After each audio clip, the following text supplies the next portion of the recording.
Então vamos começar em nome do Pai, do Filho e do Espírito Santo. Amém. Vinde, ó Deus, em meu auxílio. Socorrei-me sem demora. Ave Maria, cheia de graça, o Senhor é convosco. Bendita sois vós entre as mulheres e bendito é o fruto do vosso ventre, Jesus.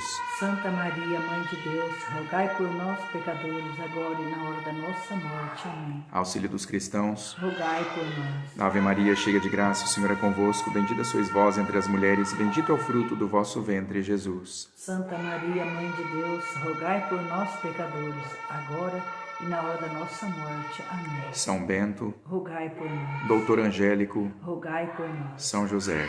Rogai por nós. Em nome do Pai, do Filho e do Espírito Santo. Amém. Então, continuando aqui, a gente parou na parte que vai falar das qualidades da contrição. A primeira coisa é suma, né? Então, a dor pelos pecados deve ser suma e máxima, de maneira que se não possa conceber outra maior. Fácil será demonstrá-lo pelas seguintes ponderações. Olha só o que o Catecismo falou, quer dizer que a dor que nós temos que sentir, que a gente tem que nutrir pelos nossos pecados cometidos e arrependidos, tem que ser a maior dor da nossa vida. Mais do que qualquer coisa, mais do que uma cirurgia sem anestesia, mais do que arrancar um dente com alicate sem anestesia, tudo. Tem que doer mais do que isso. Doer no sentido mais do que físico, né? E ele disse, o Catecismo fala que é fácil demonstrar isso. Ó, primeira coisa, como ato de caridade.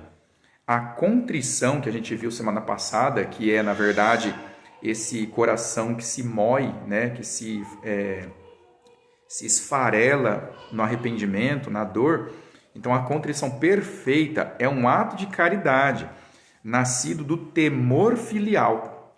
É claro, pois, que a contrição e a caridade se medem pela mesma escala. Ora, como a caridade com que amamos a Deus é um amor sumamente perfeito, assim também a contrição deve envolver a mais viva dor da alma.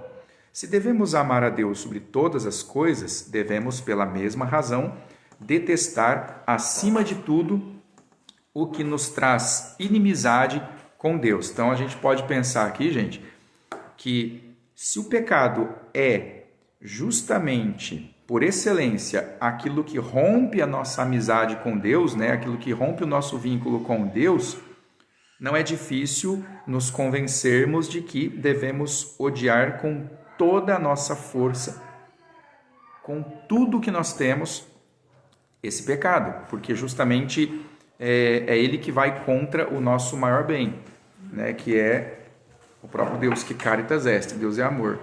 Então aqui ele vai dizer assim, se devemos amar a Deus sobre todas as coisas, devemos pela mesma razão detestar acima de tudo o que nos traz inimizade com Deus. Então quer dizer que o amor a Deus sobre todas as coisas é inversamente proporcional ao ódio em relação a tudo que está contra Deus. Aí aqui vem a propósito observar que as Sagradas Escrituras usam das mesmas expressões para designar o âmbito da caridade e da contrição. Assim está escrito a respeito da caridade: amarás o Senhor teu Deus de todo o teu coração. De outro lado, o Senhor incita a contrição pelo clamor do profeta, abre aspas, convertei-vos de todo o vosso coração. Então a conversão tem que ser 100%, não parcial, né? Assim como Cristo se deu 100% por nós, Ele também quer que nós nos entreguemos 100% a Ele. Aí outra coisa, como ódio absoluto ao pecado. Interessante como eu notei semana passada, né? O Catecismo traz a palavra ódio, que é tão mal entendida hoje, né? Ademais, se Deus é o maior bem entre todas as coisas dignas de serem amadas, o pecado é o maior mal entre todas as coisas que o homem deve odiar. Então é inversamente proporcional. Deus está na ponta de cima, o objeto máximo do nosso amor, e o pecado tem que estar na ponta de baixo, o objeto máximo do nosso ódio. Portanto, o Catecismo conclui, pela mesma razão que nos leva a reconhecer em Deus o objeto de um amor absoluto e soberano, devemos também tomar-nos de um ódio inexcedível contra o pecado. Então, sem nenhuma restrição, vai dizer o Catecismo, O amor a Deus deve antepor-se a todas as coisas, de sorte que nunca será lícito pecar, nem até para salvar a vida. Não é lícito pecar nem para salvar a própria vida. Conforme nolo ensinam claramente aquelas palavras de Nosso Senhor. Quem ama seu pai ou sua mãe mais do que a mim, não é digno de mim. E no outro lugar, quem quiser salvar a sua vida, há de perdê-la. Mas aqui há lugar para uma outra observação. Como, no sentir de São Bernardo, a caridade não comporta limites, porque a medida de amar a Deus é amá-lo sem medida. Quanto que eu devo amar a Deus? Infinitamente. Não tem medida. Não tem medida. Assim também, não se pode pôr limites à detestação do pecado. Quanto que eu tenho que odiar o pecado? O tanto que eu amo a Deus.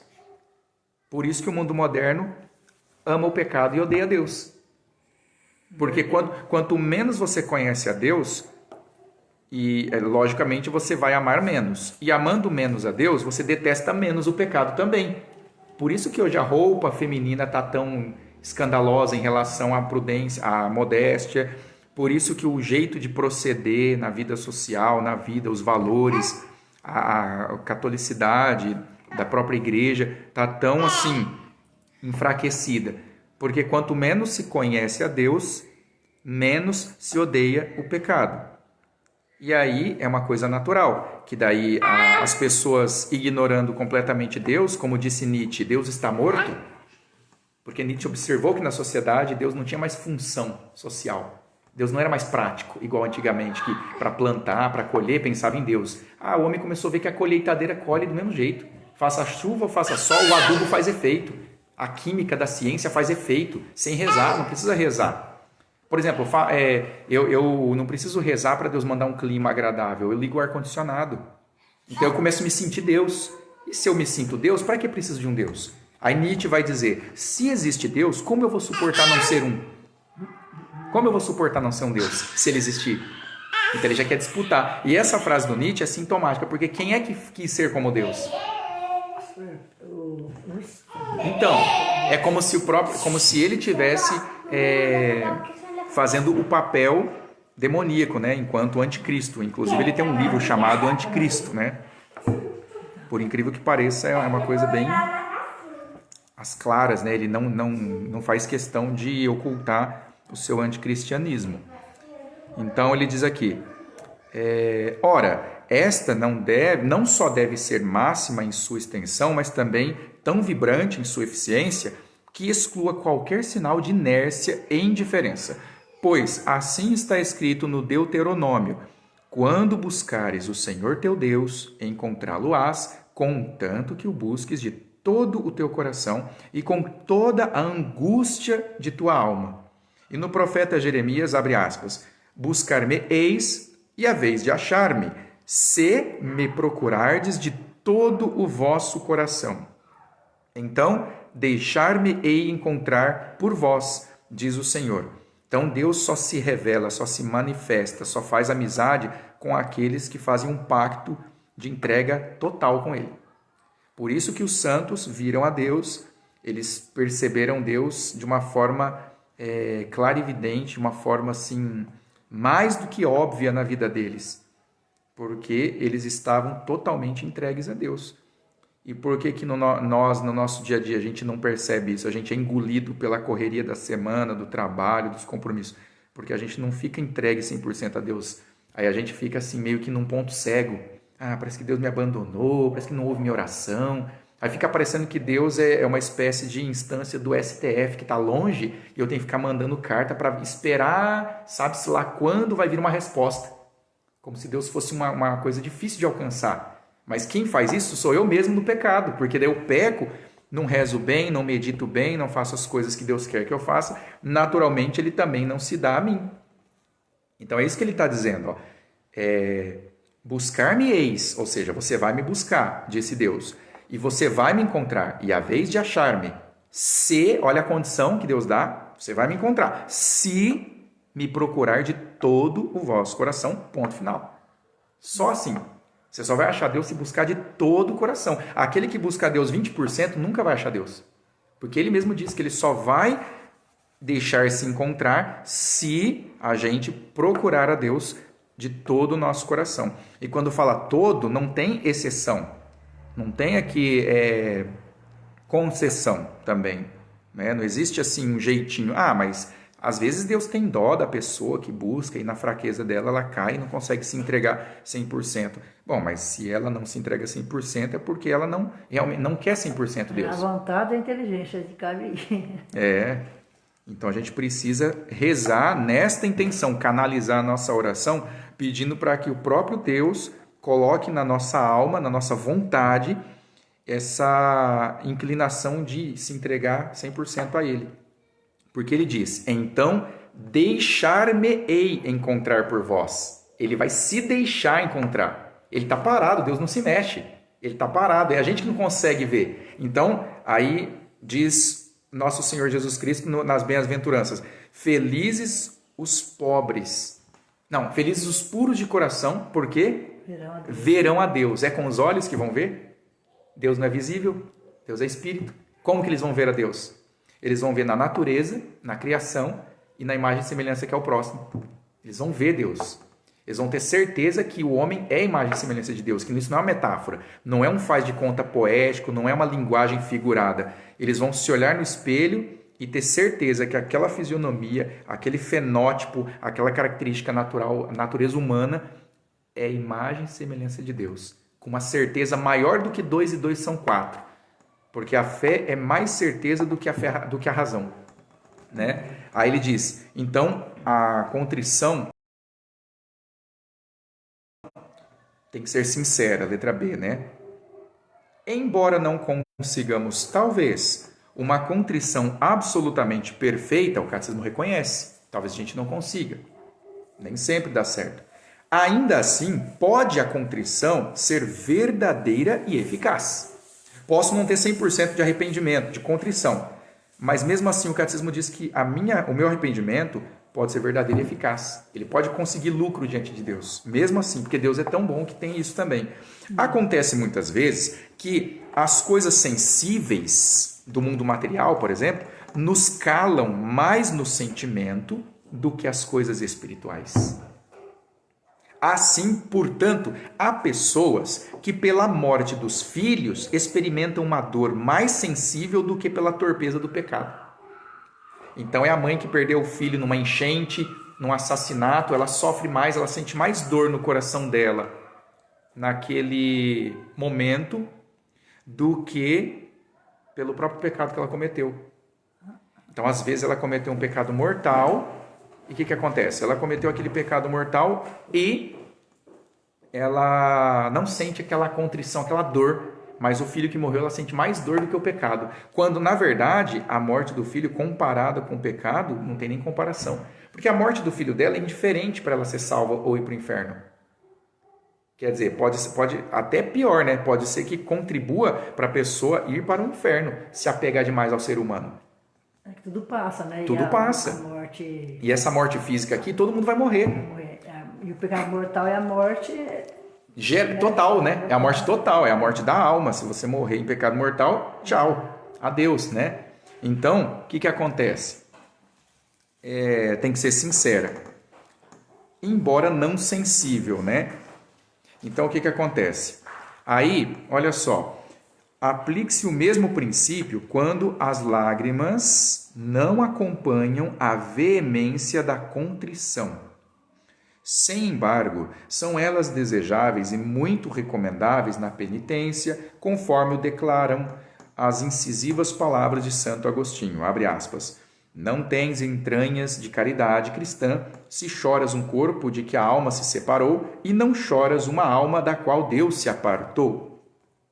Aqui cabem aquelas palavras de Nosso Senhor, já citadas anteriormente, ai de ti, Corozaim, ai de ti, Betsaida, pois se em Tiro e Sidônia fossem operados os milagres que se efetuaram no meio de vós, desde muito já teriam feito penitência no cilício e na cinza.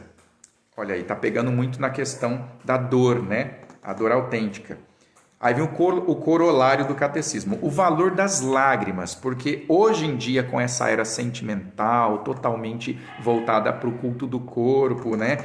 O homem está centrado sobre si mesmo, numa espécie de narcisismo doentio, uma era muito hedonista que busca só o prazer e foge da dor, seja ela de qual tipo for.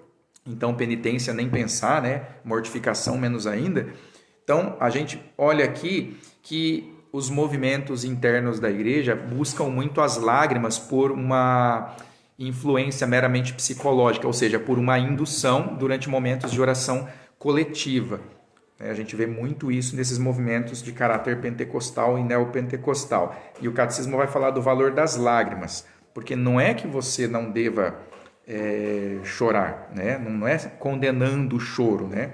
Você só não deve buscar isso como um fim em si mesmo, porque as lágrimas não são o fim do arrependimento, mas são o efeito de quem está arrependido, né? A pessoa chora do pecado porque está arrependida. Ela não chora primeiro para depois se arrepender. Isso não faria o menor sentido. Mas, por incrível que pareça, se a gente parar para observar a realidade, é o que acontece nos movimentos de grupos de jovens de oração dentro da igreja por aí afora.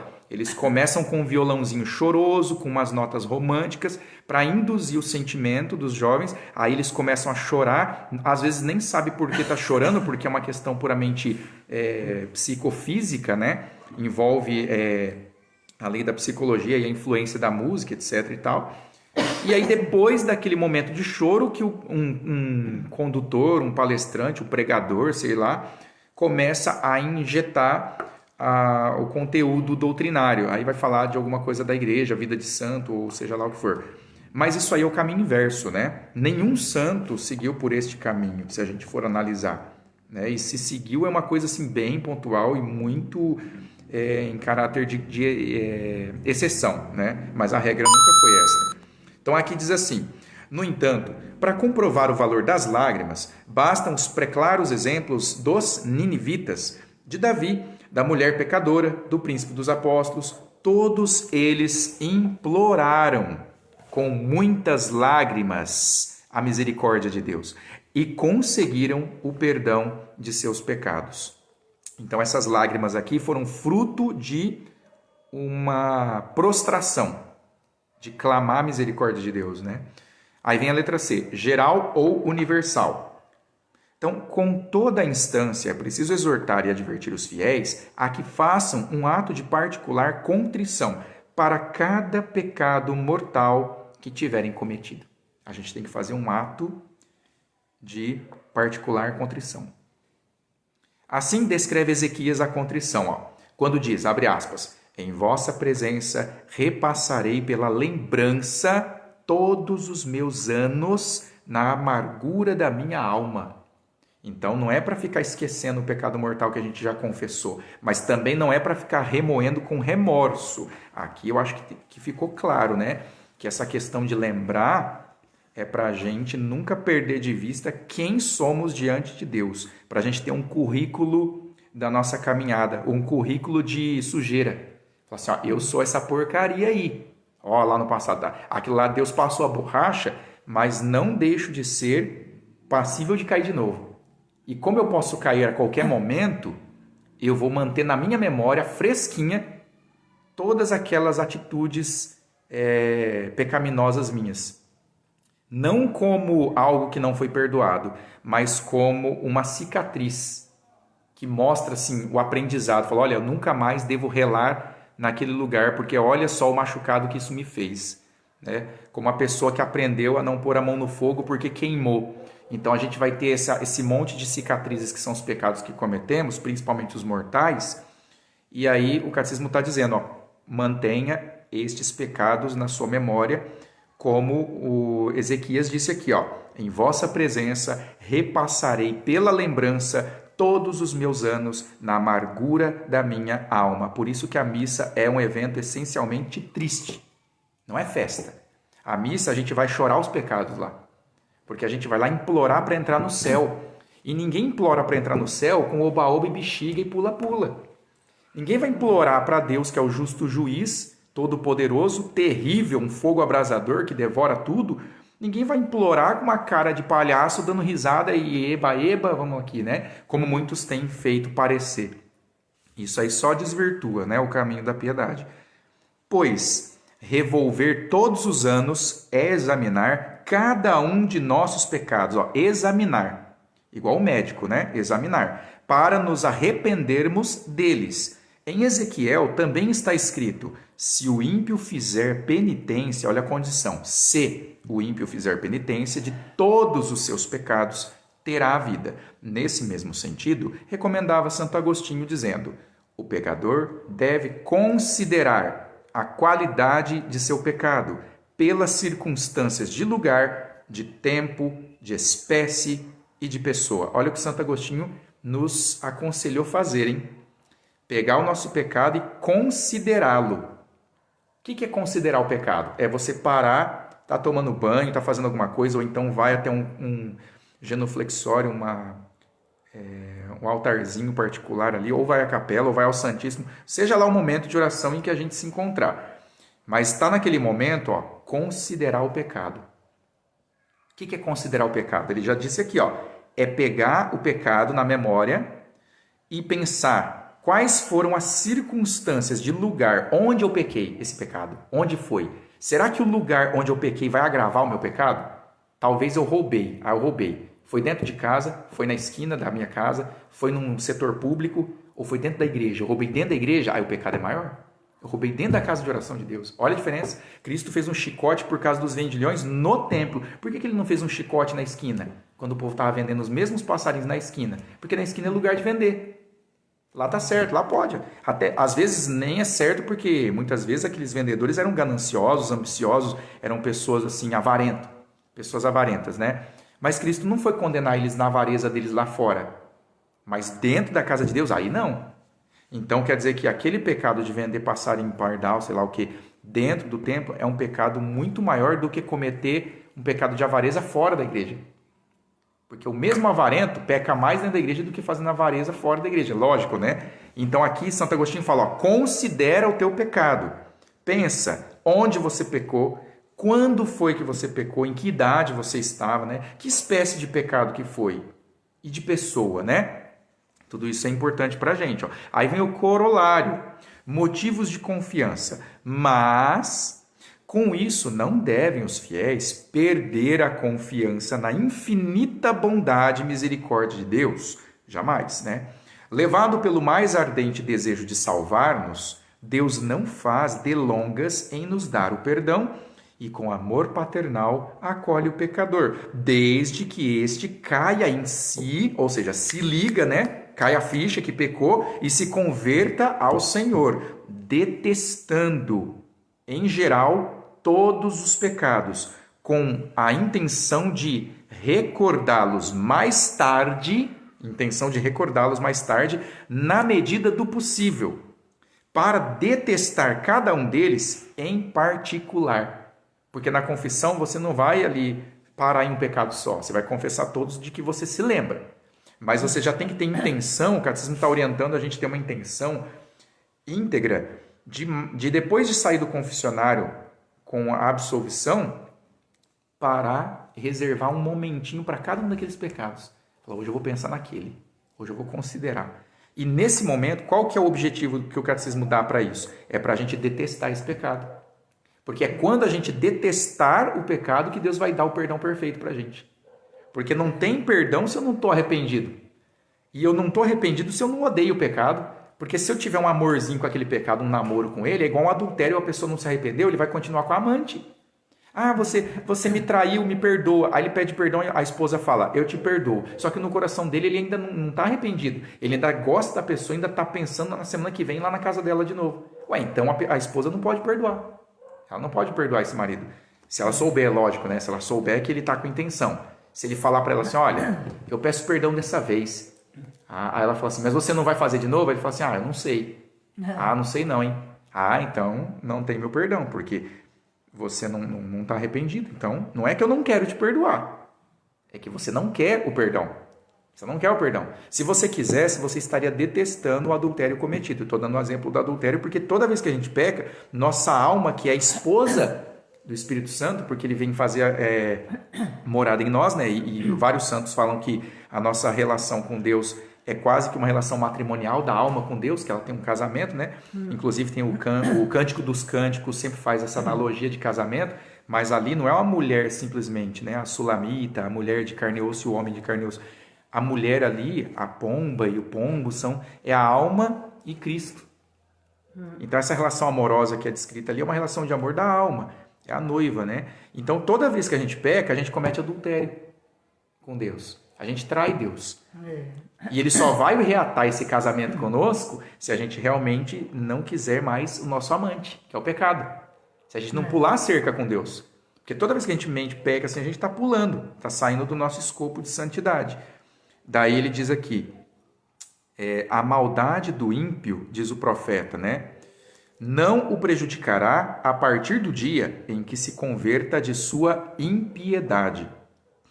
Então, para o pecado não nos fazer mal, é só nós nos convertermos da nossa impiedade. Aí vem recapitulação do catecismo, né? Qual que é o elemento constitutivo da contrição? Da contrição, né? Os elementos constitutivos da contrição.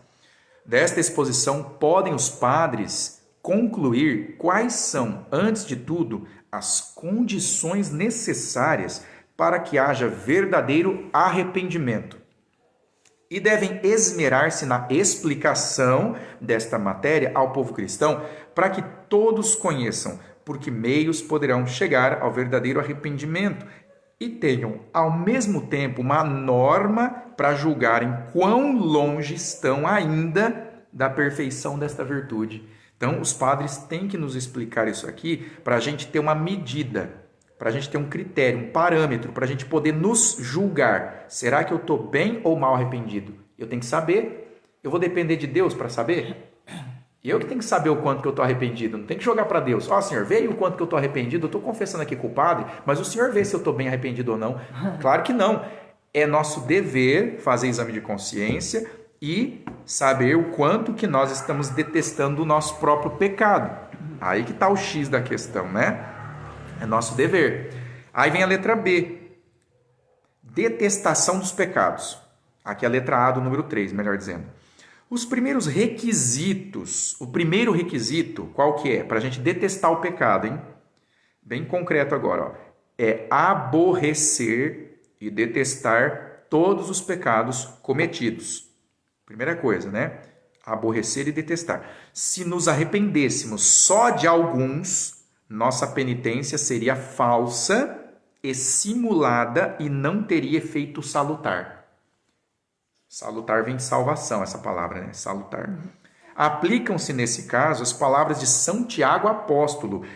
Pode alguém observar toda a lei, mas se a transgredir num só ponto, torna-se culpado de quebrar todos os seus preceitos. Por isso que Cristo também falou, quem tirar um J, uma vírgula da escritura, né? Da palavra... O mandamento é se romper com um mandamento... rompeu tudo. Outro, né? É um conjunto, né? Por isso que quem nega o Pai, negou o Filho e o Espírito Santo. Quem negou o Filho, negou o Espírito Santo e o Pai. Quem negou o Pai, negou o Filho. Não tem como. A Trindade é um Deus. Não tem dessa, né? De escolher. Eu gosto mais do Espírito Santo, é mais bonzinho. O Pai é muito carrasco no Antigo Testamento, né? Olha, não faz sentido. Letra B. Intenção de confessar-se e de satisfazer. E letra C. Propósito de emenda. Então tá lá, ó. O segundo requisito, né, é que a contrição deve incluir a vontade de confessar-se e de satisfazer. Mas deste ponto falaremos mais adiante. Então, o terceiro, que é propósito de emenda, é que o penitente tome firme proposição inabalável, uma resolução de emendar a sua vida. Claramente o exprimem as palavras do profeta, abre aspas, se o ímpio fizer penitência de todos os pecados por ele cometidos, se observar todos os meus mandamentos e se proceder com equidade e justiça, terá a vida e não morrerá. De todas as iniquidades que praticou, nem guardarei lembrança. Aí, ó, olha como que Deus é bom. Ele está dizendo, prometeu para a gente, ele não é homem para mentir, que ele nem vai lembrar do que a gente fez, se nós nos arrependermos, de verdade. Então, pouco adiante acrescenta, se o ímpio se apartar da iniquidade que praticou e proceder com equidade e justiça, ele mesmo fará viver a sua alma. Saltando alguns versículos, lemos ainda: convertei-vos e fazei penitência de todas as vossas iniquidades, e a iniquidade não causará a vossa ruína. Arrojai para longe de vós todas as prevaricações pelas quais vos tornastes culpados, e formai dentro de vós um novo coração e um novo espírito. Então ele está falando para a gente se renovar. A mesma ordem deu Cristo nosso Senhor à mulher que for apanhada em adultério. Cristo disse: vai e não tornes a pecar. Da mesma forma falou ao paralítico, que ele curara na piscina das ovelhas: eis que ficaste são, não peques mais. Então quer dizer, a gente é perdoado, a gente é revigorado, mas não é para fazer de novo. A natureza da coisa e a própria razão nos mostram claramente que para a contrição são necessárias duas condições para a gente ter contrição, que é toda a dor do pecado. Ou seja, primeiro, dor pelo pecado cometido, tem que sentir essa dor. Não é uma dor física, né? É uma dor na alma, uma dor de consciência, né? Não é um remorso também. É dor, porque a gente viu lá atrás o que é essa dor, né? É a gente sentir a dor porque quem foi ofendido é o próprio Deus.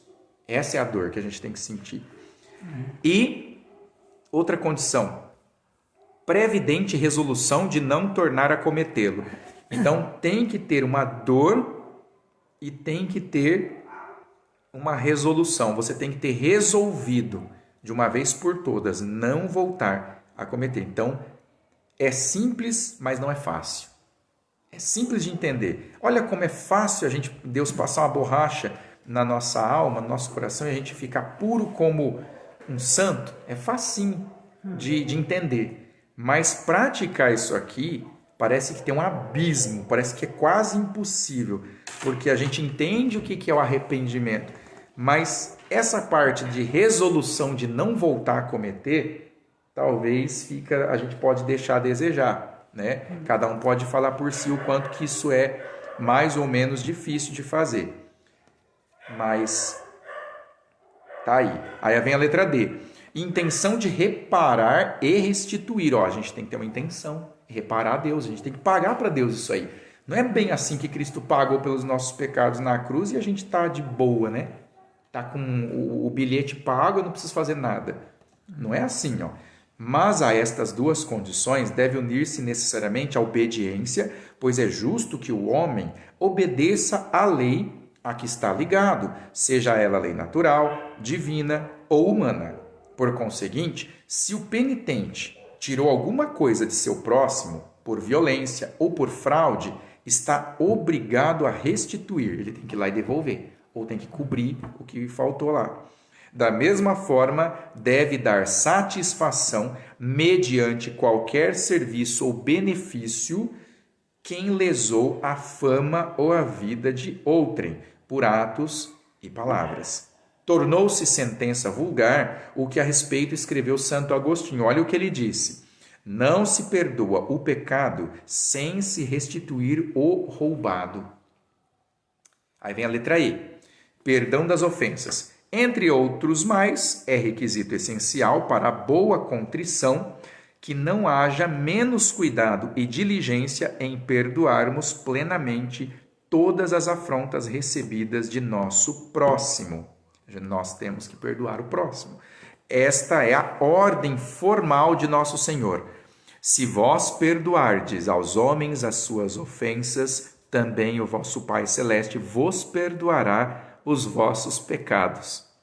Mas, se não perdoardes aos homens, o vosso Pai também não vos perdoará os vossos pecados. Então é muito simples, né? Da forma como nós tratarmos o próximo que nos ofendeu, nos injuriou, nos caluniou, nos maltratou, nos bateu, nos ofendeu, etc.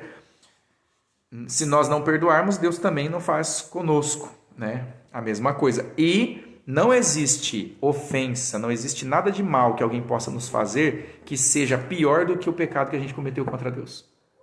Por menor que seja, né? São estas as disposições a que os fiéis devem atender em matéria de contrição. Por quê?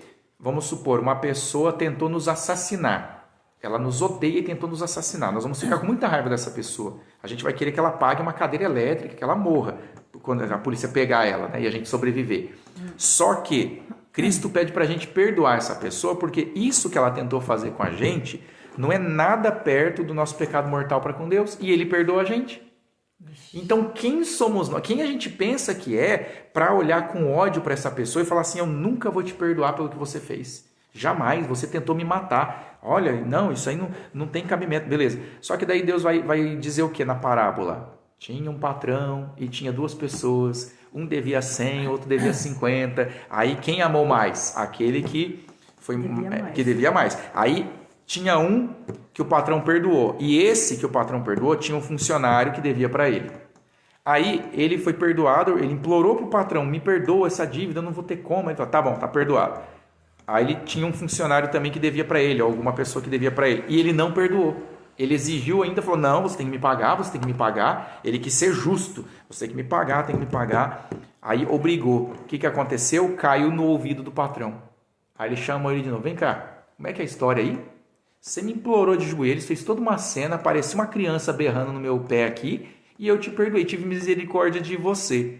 Aí você sai daqui, mal saiu da minha sala, você tem uma pessoa inferior a você, e ao invés de se comportar igual eu fiz com você, para poder passar adiante essa corrente, para passar essa coisa do bem adiante, esse perdão, você faz exatamente o que você não queria que eu fizesse com você. Como é que é essa conversa? Explica direito para mim. Agora você vai levar um castigo pior do que o que eu ia te dar. Eu não só vou te cobrar o que você me devia, como eu vou te castigar por cima ainda.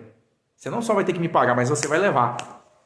Porque aí a gente pensa, por que Cristo conta essa parábola?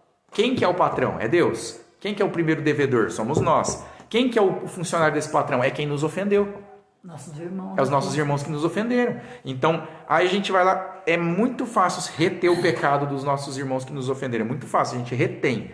A gente retém esse pecado porque, não, acha minha dignidade, não, eu tenho minha honra para zelar, eu não sei o quê, não sei o quê. E Deus não tem a honra dele para zelar quando a gente peca contra ele? Então, não tem como. É só pensar em Deus que já desmancha na hora, ou pelo menos deveria desmanchar qualquer ranço, qualquer rancor contra as pessoas que nos ofenderam. Porque nós somos réus diante de Deus. Quem somos nós para reter o pecado de qualquer pessoa contra a gente? Então, até mesmo que a pessoa não peça perdão para a gente, só de pensar nessa doutrina, a gente... Não, ela pode até não ter me pedido perdão, mas eu já estou perdoando de antes para rezar o Pai Nosso antes de dormir. Porque eu vou falar para Deus, perdoai as nossas ofensas, nossas dívidas, assim como nós perdoamos os nossos devedores. E eu sei que tem um me devendo lá, mas eu já vou perdoar, ele nem precisa me pedir perdão, eu já estou perdoando agora, de coração e alma mesmo, porque eu sei que eu preciso do perdão de Deus. Então como é que eu vou querer dar uma de bom, falar, não, ele não pediu perdão, não vou perdoar não sei o que, não sei o que. Eu preciso do perdão, quem é que tem coragem de dizer, eu não preciso do perdão de Deus? Então, aí que está o X da questão, né? Então, ele diz, importância da contrição. Qual que é a importância? Não devem os padres se limitar a instruir os fiéis nas verdades necessárias à salvação, mas devem ainda envidar todos os esforços, ou seja, tem que se empenhar para que eles, os fiéis, conformem toda a sua vida com as normas que lhes são prescritas. Para esse fim, será de muito proveito explicar-lhes com frequência a natureza e a eficácia da contrição. Deus, por vezes, rejeita outros exercícios de piedade, como sejam esmolas aos pobres, jejuns, orações e outras obras santas e honestas por culpa das pessoas que as praticam.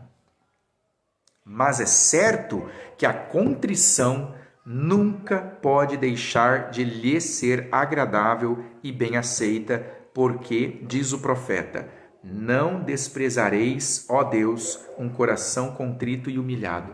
Olha isso aqui, hein? Salmo, sei, não é?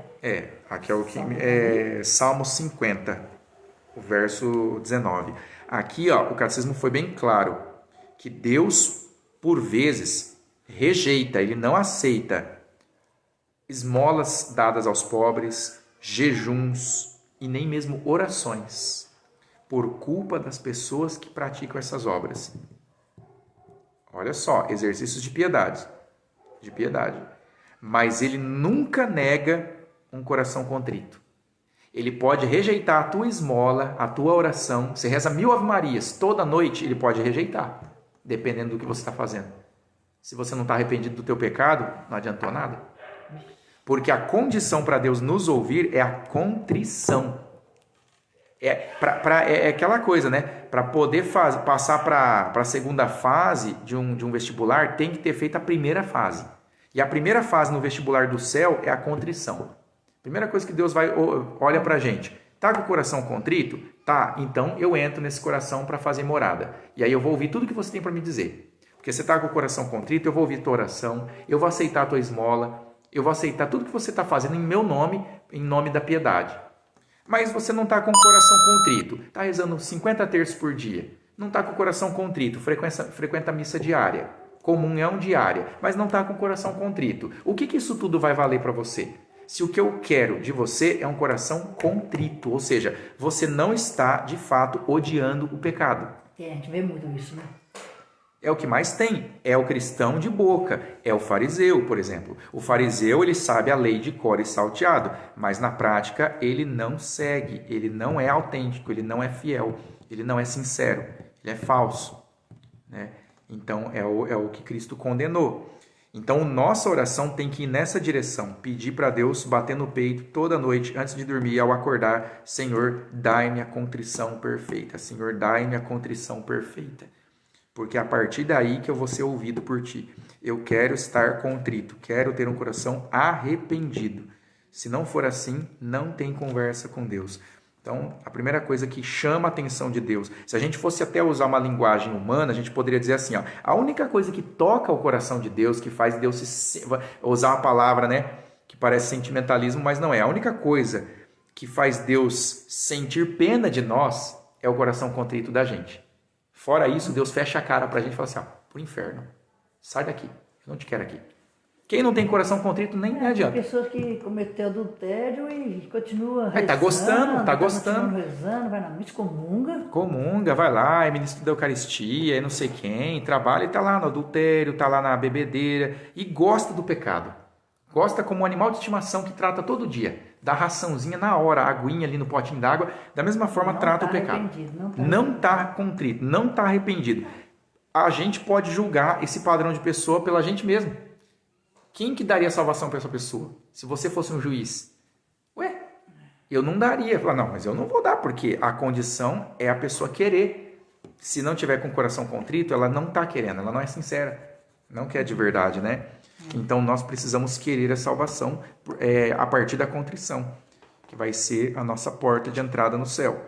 Então, ele diz, ainda mais, apenas surge a contrição perfeita em nossos corações, Deus logo nos concede o perdão dos pecados, conforme o declaram, noutro lugar, as palavras do profeta. Eu disse, contra mim mesmo confessei ao Senhor a minha iniquidade, e vós perdoastes a malícia do meu pecado. Olha só, no momento em que a contrição perfeita bateu no nosso coração, aquela dor por ter ofendido a Deus, o Altíssimo, vem aquela dor, você desaba, sua alma desaba, fala, nossa, eu manchei a minha relação com Deus. É a mesma coisa, né? A gente pensa quando a gente é uma pessoa que a gente respeita e a gente pisa na bola com ela. Dá um mal-estar terrível. Você saber que você pisou na bola com a pessoa, nossa senhora, e agora? Com que cara que eu vou ficar diante dessa pessoa agora? Nossa senhora, é uma pessoa tão boa e olha o que eu fiz. Se é assim no plano humano, quanto mais com a pessoa, as 3 pessoas da Santíssima Trindade.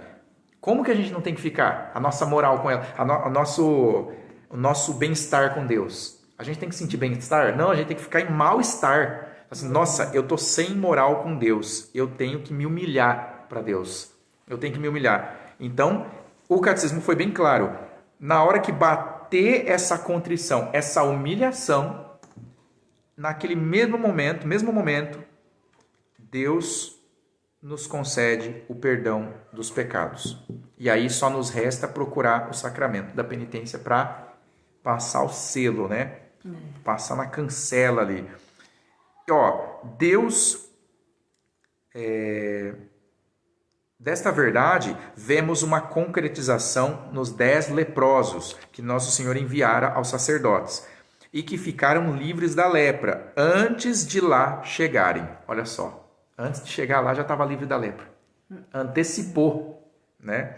Isto nos dá a conhecer que a verdadeira contrição, como vínhamos dizendo, tem a virtude especial de nos conseguir de Deus o perdão imediato de todos os nossos pecados. É por isso que, não tendo um padre na hora da nossa morte e nós estejamos contritos de verdade, a gente vai para o céu, porque nós estamos contritos. Porque no momento que o coração está contrito, já tem o perdão. Porque Deus não nega o perdão a quem está contrito. E para estar contrito, você tem que estar com o Espírito Santo. Ninguém fica contrito do nada. Então, é o próprio Deus que toca o nosso coração para a gente ficar contrito e Ele mesmo habita a nossa alma para nos trazer para Ele. Então, sem mim nada podeis fazer.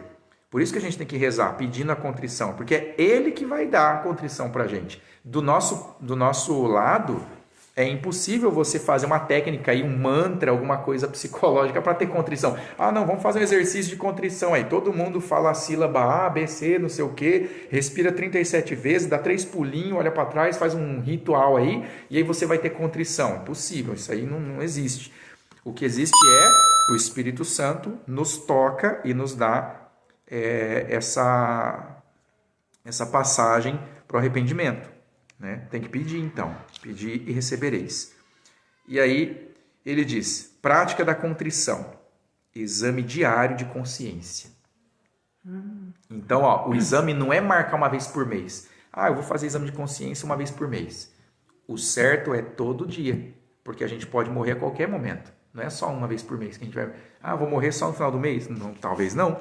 Então, para os fiéis, será um poderoso estímulo se os padres lhes ensinarem uma espécie de método, pelo qual possa cada um mover-se à contrição.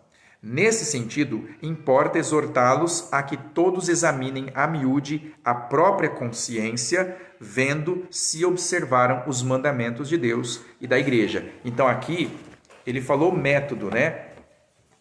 Não é uma forma mágica, não é uma técnica meramente humana. Ele está dizendo método no sentido de que, se nós fizermos o exame de consciência, a luz natural da razão que o próprio Deus nos deu, ela vai iluminar aquele pecado e dali vai tirar a conclusão. Eu estou devendo para Deus. E a partir daí, tudo que vier, os influxos espirituais de contrição, vem do Espírito Santo. Né? Então aí não nos cabe controlar 100%. A gente não controla a contrição. Né? Aí vem o desejo de confessar e satisfazer. A gente termina nessa página aqui hoje, né? E quem se reconhecer culpado de alguma transgressão, acuse-se logo a si mesmo. Pela humildade, peça humildemente perdão a Deus, rogue que lhe conceda o tempo necessário para confessar e satisfazer. Aí, peça para Deus.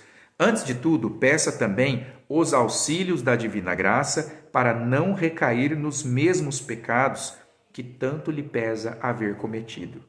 Aí vem a letra C. Ódio extremo ao pecado.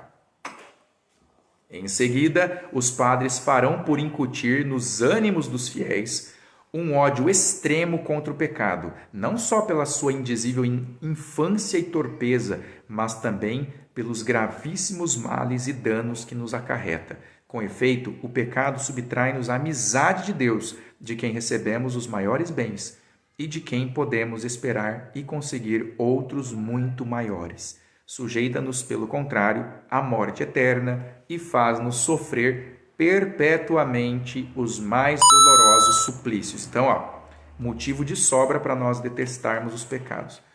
Eis o que tínhamos de dizer acerca da contrição. Aí na próxima quinta-feira, se Deus quiser, passaremos agora a tratar da confissão, que é a segunda parte da penitência. Aí ele vai ensinar a questão de como confessar os pecados, como que a gente faz para entender isso aqui, né? O bem-estar e segurança social, emenda de vida, poder das chaves confiado à igreja e o perdão dos pecados. Você quer penitência? É a mesma confissão? Não, aqui é que tem duas frentes dentro do sacramento da penitência. Ele está comentando o sacramento por partes. Então, a primeira parte, ele falou da contrição. A gente viu lá no comecinho que para a penitência ela tem partes. Você não é perdoado do pecado imediatamente. Primeiro, para ser perdoado, você tem que estar arrependido. E para estar arrependido, tem que conhecer o pecado que você cometeu. Para conhecer o pecado que cometeu, você tem que fazer exame de consciência. Então, tem um monte de etapas até chegar na confissão no confessionário.